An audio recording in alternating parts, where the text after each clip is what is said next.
আসসালামু আলাইকুম অ্যাগেন ঈদ মোবারক। সারাদিনের অনেক টায়ার্ড একটা ফেস নিয়ে বসেছি মেকআপ করতে, রাতে ঘুম হয় নাই চাঁদ রাতে, সকালবেলা তাড়াতাড়ি ওঠা লাগছে, তারপরে প্রচণ্ড গরমের ভিতরে টুকিটাকি একটু রান্না বান্না হেল্প করেছি শাশুড়ি আম্মাকে, তারপরে বসে গেছি, একটা নর্মাল লেন্স পরেছি, তারপরে একটু মেকআপ করেছি, ড্রেসটা পরে নিয়েছি।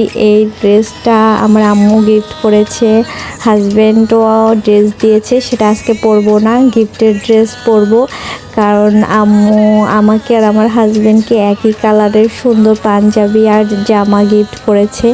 চয়েস আমি করেছি, আম্মু টাকা দিয়েছে, অর্ডার করে দিয়েছে। তো সেজে গুজে এখন ইয়াররিংটা পরে নিচ্ছি। এই ইয়াররিংটা অনেক আগের, নতুন না, অনেক আগের আড়ঙের একটা ইয়াররিং পরে নিয়েছি। এই বছর না আমার তেমন কিছু কেনাকাটাই করতে মন চায় না, মনে হয় যে এটার সাথে তো আগের একটা আছে যেটা ম্যাচিং হবে, শুধু শুধু আরেকটা কেন কিনবো। এই লিপস্টিকটা নতুন নিয়েছি এবং কালারটা আমার খুব পছন্দ হয়েছে, এত সুন্দর। এটা কি ব্রাউন না, ব্রাউনের সাথে একটা কেমন যেন চেরি চেরি রেডের একটা কেমন যেন একটু কি বলবো, পার্পল কালারেরও একটা মিক্স আছে।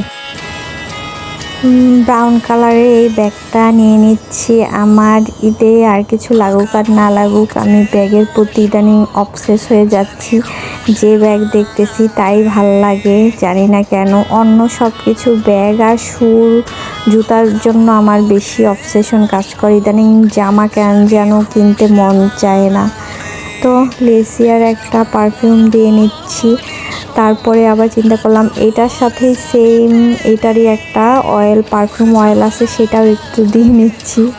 তো রেডি হয়ে গেছি, সব কমপ্লিট। এখন একটু বের হব, সবার বাসায় বাসায় গিয়ে দেখা করব, তারপরে হাজব্যান্ডের সাথে একটু নিজেদের কোয়ালিটি টাইম পার করব। এই তো, সবার ঈদ কেমন কাটলো জানাবেন। তো সবাইকে ঈদ মোবারক অ্যাগেন। ভালো থাকেন, সুস্থ থাকেন, সাবধানে থাকেন, সবাইকে নিয়ে ভালো থাকুন। আমাকে কেমন লাগলো সেটা কিন্তু কমেন্টসে জানাবেন। আল্লাহ হাফেজ।